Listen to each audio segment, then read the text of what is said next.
Behaviour academy में आप सभी का एक बार फिर स्वागत है बच्चों। मैं बाबूराम बच्चों आज आप सभी के लिए लेकर आया हूँ क्लास 12 की बच्चों 4th यूनिट जिसका नाम है केमिकल काइनेटिक्स।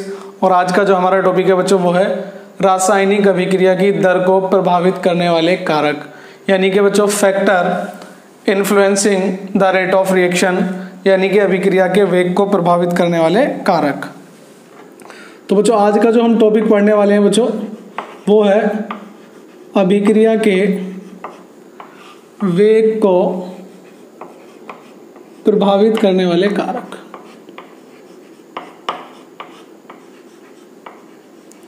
ठीक है बेटा, अब कौन कौन से कारक होते हैं और किस किस पे आपका रेट ऑफ रिएक्शन बच्चों डिपेंड करता है तो घटता है या बढ़ता है, उन सभी बातों का बच्चों हम अध्ययन करेंगे अभिक्रिया के वेग को प्रभावित करने वाले कारक के अंदर। ठीक है बच्चों, तो अभिक्रिया के वेग को प्रभावित करने वाले बच्चों कुछ कारक हैं आपके पास। पहला टॉपिक है बच्चों आपका सांद्रण का प्रभाव। किसका बच्चों? सांद्रण का प्रभाव, यानी कि इफेक्ट ऑफ कंसंट्रेशन। ठीक है बच्चों, किसका इफेक्ट बात कर रहे हैं बच्चों? Effect of concentration, effect of concentration.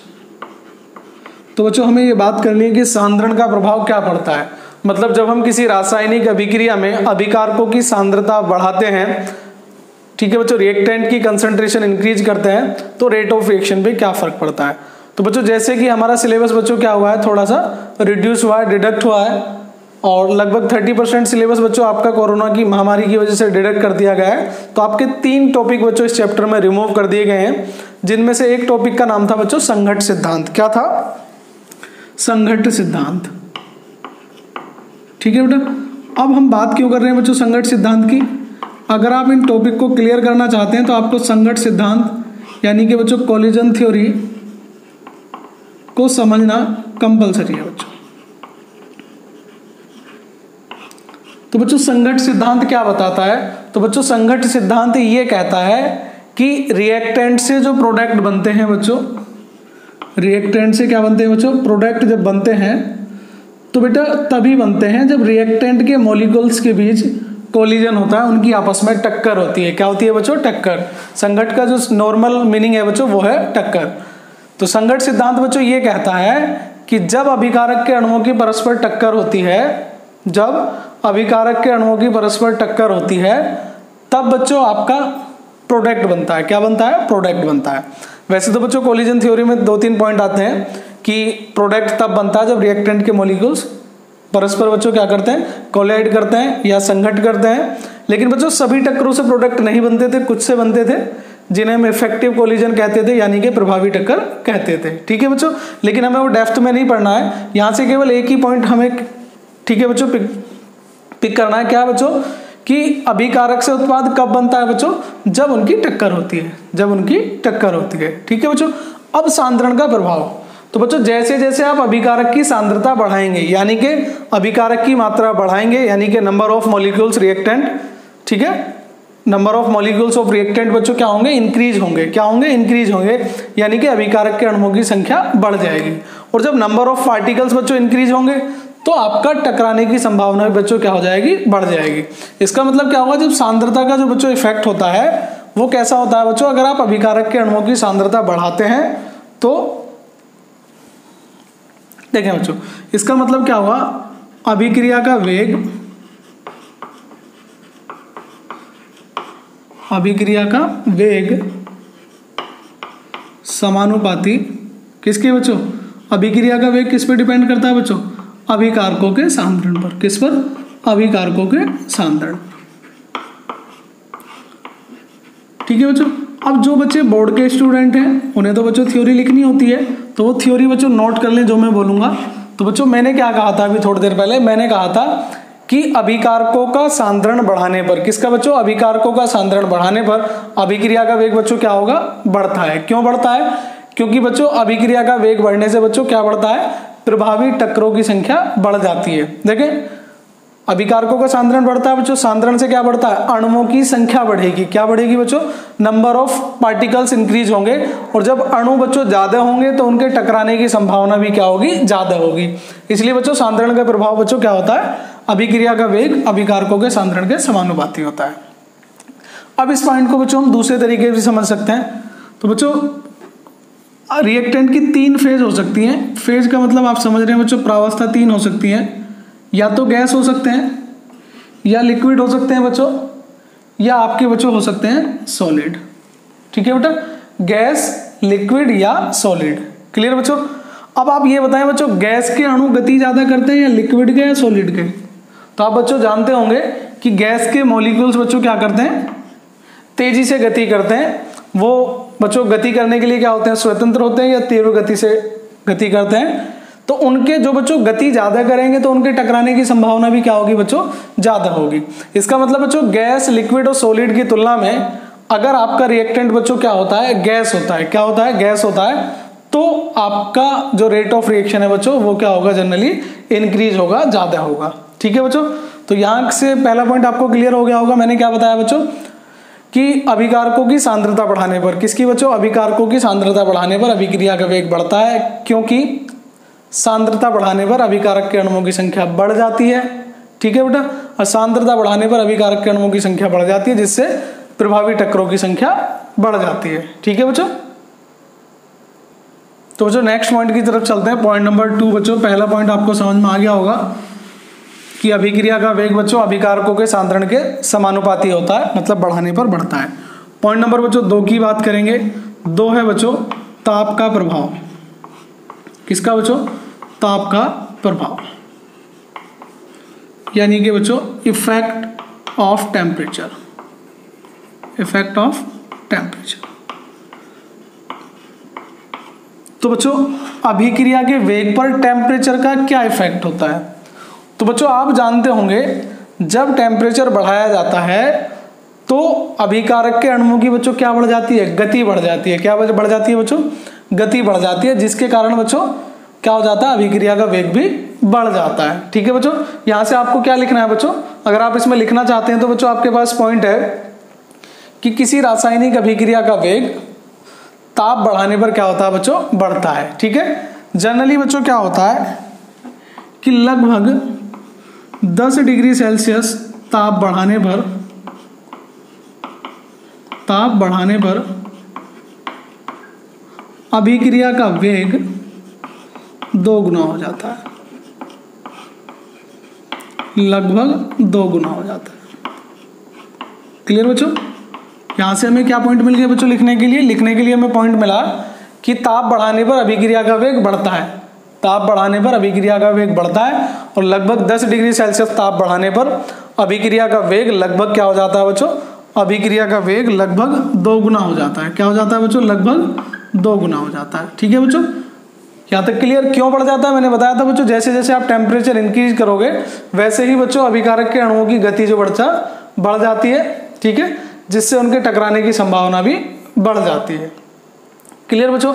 अब यहां से ताप के प्रभाव में बच्चों एक वर्ड आता है, इसको आप स्पेशली नोट कर लें या तो अलग से, ये एक बार बोर्ड एग्जाम में पूछा भी जा चुका है। तो बच्चों हम बात करते हैं तापीय गुणांक की। किसकी, तापीय गुणांक की। ठीक है बेटा। तापीय गुणांक क्या होता है बच्चों, यहां से बन सकता है, यानी कि बच्चों इसे बोलते हैं टेम्परेचर कोफिशिएंट। क्या बोलते हैं, टेम्परेचर कोफिशिएंट। ठीक है बेटा। तो तापीय गुणांक किसे बोलते हैं बच्चों, तो आपने एक वर्ड सुना होगा बच्चों, के को बोलते हैं वेग स्थिरांक। क्या बोलते हैं बच्चों, वेग स्थिरांक। ठीक है बच्चों। तो वेग स्थिरांक बच्चों क्या होता है, अब तापीय गुणांक किसे कहते हैं बच्चों, अगर के टी प्लस 10 डिवाइड बाई के 10 के टी बच्चों, सॉरी, इनके अनुपात को बच्चों क्या बोलते हैं, ताप मतलब वेग, सॉरी तापीय गुणांक बोलते हैं। क्या बोलते हैं बच्चों, तापीय गुणांक। इसका मतलब क्या हुआ, अगर किसी टेम्परेचर पर वेग स्थिरांक, ठीक है, और t प्लस 10 पर वेग स्थिरांक के अनुपात को क्या बोलते हैं बच्चों, तापीय गुणांक बोलते हैं। मतलब क्या हुआ बच्चों इसका, अगर आप शुद्ध वर्डों में सुने तो बच्चों ये हो जाएगा आपका कि किसी अभिक्रिया के तापों के बच्चों अंतर कितने का, 10 डिग्री सेल्सियस का। तो 10 डिग्री सेल्सियस अंतराल पर वेग स्थिरांक का अनुपात तापीय गुणांक कहलाता है। ठीक है बच्चों, के क्या था, वेग स्थिरांक, और दोनों वेग स्थिरांक के बीच कितने डिग्री सेल्सियस का अंतर है, 10 डिग्री सेल्सियस का अंतर।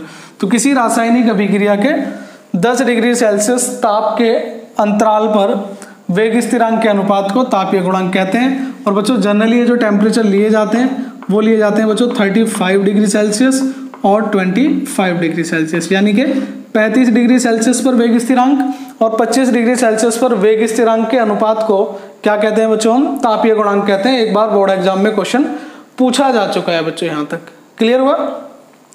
तो ताप के प्रभाव में बच्चों आपको लिखना क्या है, सांद्रता बढ़ाने पर अभिक्रिया का वेग बढ़ता है। किसकी सांद्रता बच्चों, रिएक्टेंट की कंसंट्रेशन बढ़ाने पर। टेम्परेचर का इफेक्ट बच्चों क्या होता है कि 10 डिग्री सेल्सियस टेम्परेचर इंक्रीज करने पर लगभग वेग कितना हो जाता है, 2 गुना हो जाता है, और ताप बढ़ाने पर भी अभिक्रिया का वेग बढ़ता है। ठीक है बच्चों, क्लियर यहां तक, ठीक है बेटा।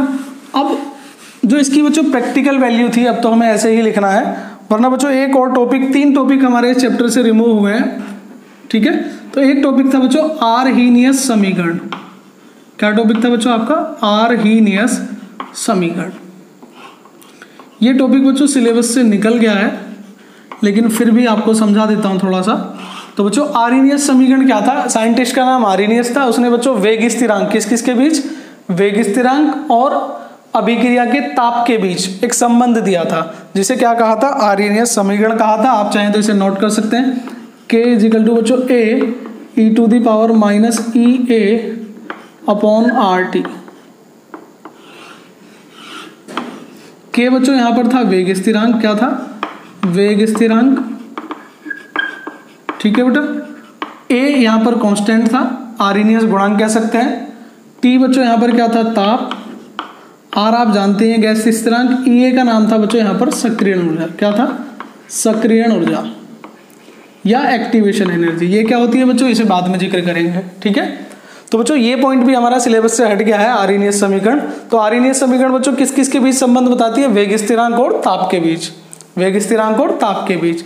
तो बच्चों जनरली क्या होता है कि ताप बढ़ाने पर वेग स्थिरांक का मान बढ़ता है, जिसके कारण अभिक्रिया की दर बढ़ जाती है। ठीक है बच्चों, तो ताप का प्रभाव बच्चों आपने समझ लिया कि ताप बढ़ाने पर अभिक्रिया का वेग बढ़ता है। आपको इसमें लिखना है कि ताप बढ़ाने पर अभिक्रिया का वेग बढ़ता है, और लगभग 10 डिग्री सेल्सियस ताप बढ़ाने पर अभिक्रिया का वेग कितने गुना हो जाता है, 2 गुना हो जाता है। ठीक है बच्चों, अब बात करते हैं बच्चों पॉइंट नंबर 3 की, उत्प्रेरक का प्रभाव।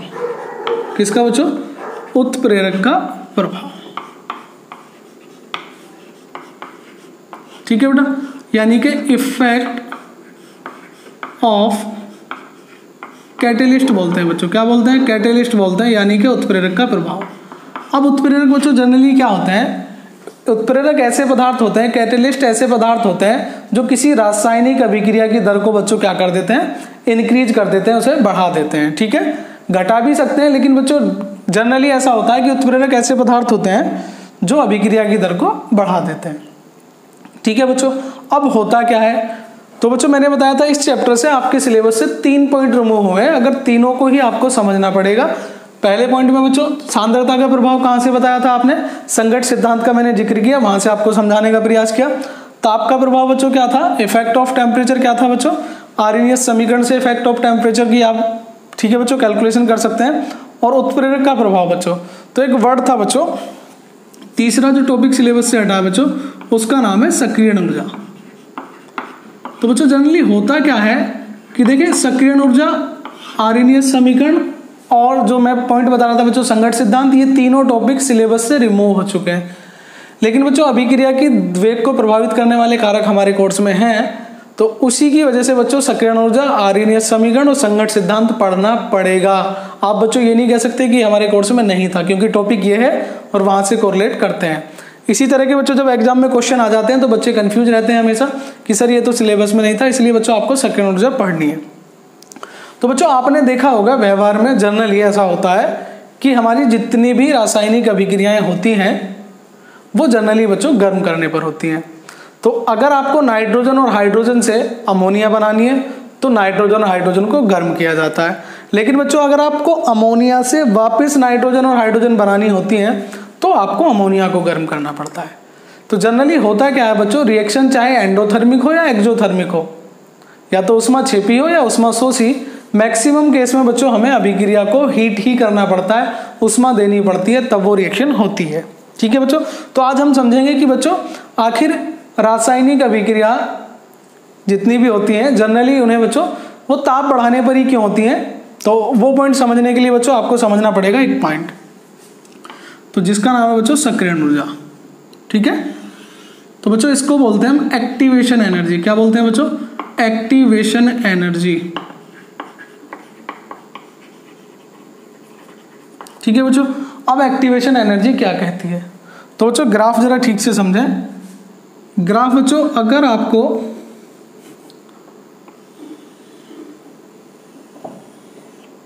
ये बच्चों आपका रिएक्टेंट है और ये आपका प्रोडक्ट है। ठीक है बच्चों, और यहाँ जो आप देख पा रहे हैं बच्चों ये एनर्जी लेवल है। क्या है बच्चों, एनर्जी है। ठीक है, अब इस ग्राफ के माध्यम से ये समझें आप कि अगर आपको रिएक्टेंट से प्रोडक्ट बनाना है, अभिकारक से आपको क्या बनाना है बच्चों, उत्पाद बनाना है, तो ये जो आप बैरियर देख पा रहे हैं इसे बच्चों आपको क्रॉस करना पड़ेगा। क्या करना पड़ेगा, क्रॉस। ये ग्राफ बच्चों ऊपर भी रुक सकता है, नीचे भी रुक सकता है, ये थोड़ा सा ऊपर भी हो सकता है, नीचे भी, लेकिन ये जो आप स्लोप देख रहे हैं बच्चों, जो बैरियर है आपका, आपने देखा होगा बच्चों रोड पे इस तरह के बैरियर होते हैं, तो ये जो एनर्जी बैरियर है ये आपको क्रॉस करना पड़ता है। ठीक है, अब ये जो एनर्जी बैरियर है बच्चों, ये जो ऊर्जा है टोटल, इसको बोलते हैं बच्चों दहलीज ऊर्जा। क्या बोलते हैं, दहलीज ऊर्जा।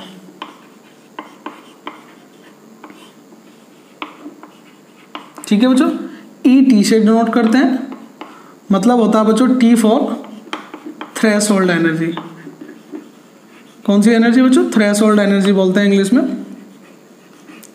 तो दहलीज ऊर्जा क्या होती है बच्चों, अब ये समझने का प्रयास करें। ये क्या हो गया बच्चों आपका ET हो गया। क्या हो गया बच्चों, ET।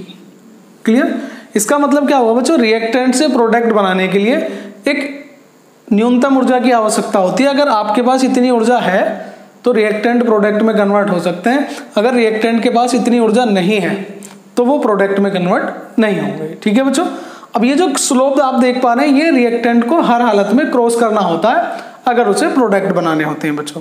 ठीक है, अब क्या होगा बच्चों, रिएक्टेंट के पास सपोज दैट बच्चों ये एनर्जी कैसी है, कम है। कैसी है, कम है। अब आप देख पा रहे हैं बच्चों रिएक्टेंट के पास ये एनर्जी कम है, चाहिए कितनी बच्चों, इतनी।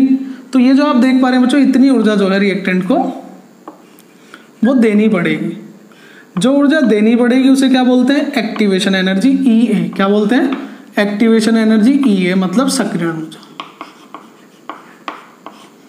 क्लियर बच्चों, यहां तक मैंने क्या बताया आपको कि अगर आपको रिएक्टेंट से प्रोडक्ट बनाना है तो रिएक्टेंट से प्रोडक्ट बनाने के लिए एक न्यूनतम ऊर्जा की आवश्यकता होती है, जिसे क्या बोलते हैं बच्चों, दहलीज ऊर्जा। ठीक है, अगर किसी रिएक्टेंट के पास दहलीज ऊर्जा से ऊर्जा कम है तो वो रिएक्टेंट बच्चों प्रोडक्ट में कन्वर्ट नहीं हो सकता। अगर वो रिएक्टेंट प्रोडक्ट में कन्वर्ट नहीं हो सकता तो आपको रिएक्टेंट को बच्चों कुछ एनर्जी देनी पड़ेगी, किस लिए, कि वो प्रोडक्ट में कन्वर्ट हो सके। और यही ऊर्जा बच्चों आपकी क्या कहलाती है, दहलीज ऊर्जा, सॉरी बच्चों सक्रियण ऊर्जा। क्या कहलाती है, सक्रियण ऊर्जा। क्लियर बच्चों, अब अगर हम आगे की तरफ बात करें बच्चों तो EA जो आप देख पा रहे हैं बच्चों एक्टिवेशन एनर्जी। तो बच्चों कैटेलिस्ट क्या होता है, तो बच्चों ये जो आप स्लोप देख पा रहे हैं ये वाला, इसकी ऊंचाई बच्चों थोड़ी सी ज्यादा है, तो जब कैटेलिस्ट लेते हैं बच्चों तो ये जो स्लोप आप देख पा रहे हैं इसकी जो बच्चों थोड़ा सा कम हो जाएगा। समझ पा रहे हैं बच्चों, इसका मतलब क्या हुआ, अब रिएक्टेंट से प्रोडक्ट कन्वर्ट करने के लिए पहले बच्चों स्लोप कैसा था, ज्यादा था, ऊर्जा कैसी चाहिए थी, ज्यादा चाहिए थी। अब बच्चों ऊर्जा कैसी चाहिए, कम। इसका मतलब बच्चों थोड़ी सी ऊर्जा देने पर ज्यादा अणु क्या कर सकते हैं बच्चों, क्रॉस कर सकते हैं, दूसरी तरफ पहुंच सकते हैं। ठीक है, अब यहां से जो पॉइंट निकल के आता है बच्चों, मैंने सक्रियण ऊर्जा भी आपको बता दिया कि दहलीज ऊर्जा से कम ऊर्जा युक्त, जिनकी ऊर्जा बच्चों दहलीज ऊर्जा से कम होती है, अभिकारक के अणुओं को उत्पाद में परिवर्तित करने के लिए ऊर्जा की आवश्यकता होती है, जिसे क्या बोलते हैं बच्चों, सक्रियण ऊर्जा बोलते हैं। ये सिलेबस से हट चुके हैं लेकिन यहां पर समझना जरूरी था।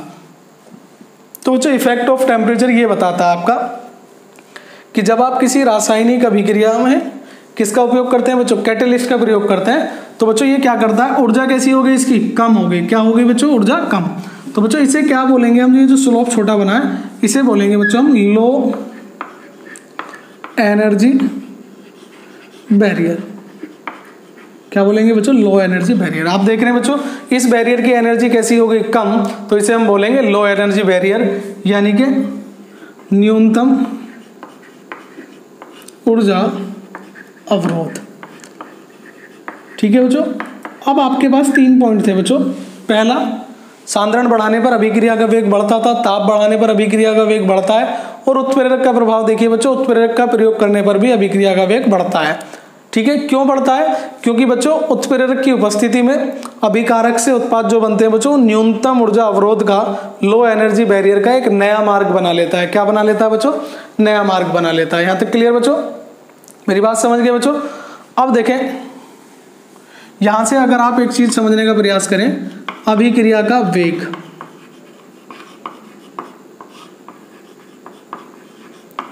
व्युत्क्रमानुपाती होगा बच्चों 1/, सक्रियण ऊर्जा के, किसके, 1/, सक्रियण ऊर्जा के। अब कैसे बच्चों, देखें ये जो E आप देख पा रहे हैं एनर्जी, अगर बच्चों ये कम हो जाएगी, क्या हो जाएगी, कम हो जाएगी, तो ज्यादा अणु उस तरफ जा सकते हैं, मतलब अभिक्रिया का वेग बढ़ जाएगा। अगर E बच्चों यहीं पर आगे कमी हो गई, बिल्कुल जीरो हो गए, तो रिएक्टेंट से प्रोडक्ट आसानी से बन सकते हैं, तेज गति से बनेंगे। क्लियर बच्चों यहां तक। तो अभिक्रिया का वेग बच्चों किस पे डिपेंड करता है, सक्रियण ऊर्जा पे। किस पे डिपेंड करता है, सक्रियण ऊर्जा पे। सक्रियण ऊर्जा अगर बढ़ती है तो अभिक्रिया का वेग घटेगा, सक्रियण ऊर्जा घटती है तो अभिक्रिया का वेग बढ़ेगा। इसलिए जितनी ज्यादा सक्रियण ऊर्जा होगी बच्चों, ठीक है, जितनी ज्यादा सक्रियण ऊर्जा होगी उतना ही अभिक्रिया का वेग बच्चों क्या हो जाएगा, कम हो जाएगा, और जितनी सक्रियण ऊर्जा कम होगी उतना ही वेग क्या हो जाएगा बच्चों, अधिक हो जाएगा। क्लियर बच्चों। तो हमारे जो सिलेबस बच्चों बताता है, स्टेट बोर्ड का जो सिलेबस है हमारा, वो ये बताता है बच्चों अभिक्रिया की दर को प्रभावित करने वाले कारक, और उसमें 3 कारक हमारे सिलेबस में होते हैं। पहला, सांद्रण का इफेक्ट, तो कोई कंफ्यूजन नहीं होना चाहिए, सांद्रता का प्रभाव, ताप का प्रभाव, उत्प्रेरक का प्रभाव, तो तीनों की उपस्थिति से ही बच्चों अभिक्रिया का वेग बढ़ जाता है। ठीक है बच्चों। अब तीनों की उपस्थिति से अभिक्रिया का वेग क्या हो जाता है बच्चों, बढ़ जाता है। ये बात क्लियर आ गई समझ में। सांद्रण बढ़ाने पे क्यों बढ़ता है बच्चों, क्योंकि प्रभावी टक्करों की संख्या बढ़ जाती है। ठीक है। ताप में मैंने बताया था बच्चों अभिक्रिया के वेग ज्यादा गति करने, मतलब अभिक्रिया के जो अणु है बच्चों वो ज्यादा गति करने लगते हैं ताप बढ़ाने पर। और एक पॉइंट और बताया था, लगभग 10 डिग्री सेल्सियस ताप बढ़ाने पर अभिक्रिया का वेग बच्चों क्या हो जाता है, 2 गुना हो जाता है कम से कम। यहाँ पर बच्चों मैंने एक तापीय गुणांक वर्ड बताया था, जो वेग स्थिरांकों का अनुपात होता है जिनके बीच 10 डिग्री सेल्सियस का अंतर होता है, उसे क्या बोलते हैं बच्चों, तापीय गुणांक बोलते हैं। मैंने बताया था बच्चों, एक बार बोर्ड एग्जाम में आ चुका है वो क्वेश्चन, कुछ बुकों में गिवन नहीं होता है लेकिन छोटे छोटे पॉइंट बच्चों सिलेबस में आ जाते हैं। उत्प्रेरक का प्रभाव बच्चों मैंने बता दिया कि उत्प्रेरक की उपस्थिति में भी अभिक्रिया की दर बढ़ जाती है, क्योंकि उत्प्रेरक न्यूनतम ऊर्जा का एक नया मार्ग बना लेता है, जिससे बच्चों आपके प्रोडक्ट आसानी से बन जाते हैं। तो ये तीनों पॉइंट बच्चों हमारे सिलेबस में हैं। आइए 1-2 पॉइंट की और बात कर लेते हैं बच्चों। नेक्स्ट पॉइंट बच्चों मैं आपको बताना चाह रहा हूं, दाब का प्रभाव। ठीक है बच्चों, दाब का प्रभाव बच्चों हमारे सिलेबस में है नहीं, वैसे सिलेबस में केवल 3 ही है। Effect of pressure. ठीक है बच्चों, यानी कि दाब का प्रभाव बच्चों। मान लीजिए बच्चों इस बर्तन में गैस के अणु है बच्चों दूर दूर, समझ पा रहे हैं बच्चों। अब आपने इसमें क्या कर दिया बच्चों, प्रेशर लगा दिया ऊपर से। तो जैसे ही आप प्रेशर लगाओगे बच्चों, अणु कहाँ हो जाएंगे बच्चों, नीचे हो जाएंगे। अब ये सारे के सारे अणु बच्चों कहाँ हो गए, पास पास हो गए। दाब बढ़ाने पर बच्चों अणु क्या होंगे, पास पास आ जाएंगे। क्या हो जाएंगे बच्चों, अणु क्या आ जाएंगे आपके, पास पास आ जाएंगे। क्लियर बच्चों। इसका मतलब क्या हुआ, जब अभिकारक बच्चों आपका गैस होता है, क्या होता है बच्चों, अभिकारक आपका गैस होता है, तो जैसे इन पे प्रेशर डाला जाता है बच्चों, तो अणु क्या आ जाते हैं आपके परस्पर निकट आ जाते हैं। ठीक है, जब निकट आ जाते हैं बच्चों तो इनकी सांद्रता क्या हो जाती है, बढ़ जाती है। और अभी आपने बताया था कि सांद्रता बढ़ने पर अभिक्रिया का वेग बढ़ता है, सांद्रता बढ़ाने पर अभिक्रिया का वेग बढ़ता है। क्लियर बच्चों। और अभिक्रिया का वेग क्यों बढ़ता था, क्योंकि प्रभावी टक्करों की संख्या बढ़ जाती है। इसका मतलब क्या हुआ बच्चों, दाब बढ़ाने पर भी अभिक्रिया का वेग बच्चों क्या हो जाता है, बढ़ जाता है। ठीक है बच्चों, यहां तक क्लियर। एक बच्चों मैं आपको क्लियर कर चुका था उसी पॉइंट में। 5वां पॉइंट बच्चों आप अलग से ले सकते हैं, भौतिक अवस्था का प्रभाव। किसका बच्चों, भौतिक अवस्था का प्रभाव। तो बच्चों ये मैं आपको पहले ही बता चुका था। भौतिक अवस्था की बात करें तो अगर अभिकारक आपके गैसीय अवस्था में होते हैं तो अभिक्रिया की वृद्धि बच्चों, जो अभिक्रिया का वेग है वो ज्यादा होता है। ठीक है बच्चों, क्यों होता है, क्योंकि बच्चों गैस के अणु तेजी से गति करते हैं और तेजी से गति करते हैं तो उनके टकराने की संभावना ज़्यादा होती है। लेकिन भौतिक अवस्था के प्रभाव में मैं आपको एक पॉइंट और क्लियर कर देता हूं बच्चों, ठोस धातु की तुलना में धातु का चूर्ण अधिक क्रियाशील होता है। मतलब अगर आप धातु के किसी टुकड़े की अभिक्रिया कर रहे हैं और धातु के पाउडर की रिएक्शन कर रहे हैं बच्चों उसी के, तो जो पाउडर फॉर्म है उससे बच्चों क्या होगा, रेट ऑफ रिएक्शन आपका क्या होगा बच्चों, इंक्रीज हो जाता है। रेट ऑफ रिएक्शन बच्चों क्या हो जाता है, इंक्रीज हो जाता है। क्लियर। तो रेट ऑफ रिएक्शन इंक्रीज होने की वजह से, ठीक है बच्चों, क्यों हो जाता है, क्योंकि बच्चों इनका पृष्ठ क्षेत्रफल बढ़ जाता है। क्या बढ़ जाता है बच्चों, पृष्ठ क्षेत्रफल बढ़ जाता है, सरफेस एरिया बढ़ जाता है। ठीक है बच्चों। तो इसमें और भी पॉइंट हो सकते हैं। कौन कौन से पॉइंट बच्चों यहाँ पर बन सकते हैं, एक दो पॉइंट और आ सकते हैं। अभिक्रिया के वेग को प्रभावित करने वाले कारक, इसमें बच्चों अभिकार की पदार्थों की प्रकृति आ जाएगी। तो बच्चों अगर आपका ध्रुवीय विलायक है, ठीक है, मतलब ध्रुवीय पदार्थ है, वो ध्रुवीय विलायक में आसानी से अभिक्रिया देते हैं तेज। एक पॉइंट इसको अलग कर लीजिए कि जब पृष्ठ क्षेत्रफल जितना ज़्यादा होता है उतनी ही अभिक्रिया का बच्चों क्या होता है, वेग ज़्यादा होता है। ठीक है। और एक बच्चों आपका होता है, चलिए ये लास्ट कर देते हैं इसे, वरना और भी पॉइंट बनते रहेंगे बच्चों। Effect of radiation. Effect of radiation, तो बच्चों रेडिएशन का मतलब तो आप जानते ही होंगे, विकिरण बोलते हैं हिंदी में। तो विकिरण का प्रभाव, किसका प्रभाव बच्चों, विकिरण का प्रभाव। क्लियर बेटा। अब विकिरण का प्रभाव क्या होता है, ठीक है। तो बच्चों विकिरण का प्रभाव आप समझने का प्रयास करें। कुछ अभिक्रियाएं ऐसी होती हैं जो बच्चों बहुत धीमी गति से होती हैं। जैसे मैं आपको उदाहरण देता हूं बच्चों, H2 + Cl2 gives 2HCl। बच्चों ये अभिक्रिया जनरली धीमी गति से होती है, ठीक है, मंद गति से होती है। लेकिन अगर बच्चों ये अभिक्रिया सूर्य के प्रकाश की उपस्थिति में कराई जाती है, किसकी उपस्थिति में कराई जाती है बच्चों, सूर्य के प्रकाश की उपस्थिति में कराई जाती है, तो ये अभिक्रिया बच्चों आपकी क्या होती है, तीव्र गति से होती है। तीव्र गति से होती है मतलब फोटोन की उपस्थिति में कराने पर या विकिरण की उपस्थिति में कराने पर अभिक्रिया का वेग भी बच्चों क्या हो जाता है, बढ़ जाता है। तो बच्चों मैं फिर बताना चाहूँगा, हमारे कोर्स में केवल 3 ही पॉइंट हैं सिलेबस में, वो हैं सांद्रता का प्रभाव, ठीक है बच्चों, ताप का प्रभाव और उत्प्रेरक का प्रभाव। तो आई होप बच्चों आपको वीडियो पसंद आया होगा। अगर आपके ये टॉपिक क्लियर हुए हैं तो बच्चों मिलते हैं नेक्स्ट वीडियो में। वीडियो को लाइक और शेयर करना ना भूलें। चैनल पर अगर बच्चों नए हैं तो चैनल को सब्सक्राइब बिल्कुल कीजिएगा और सबसे पहले नोटिफिकेशन पाने के लिए बेल आइकन को क्लिक करना ना भूलें। तो मिलते हैं बच्चों नेक्स्ट वीडियो में, तब तक के लिए जय हिंद, जय भारत, धन्यवाद बच्चों।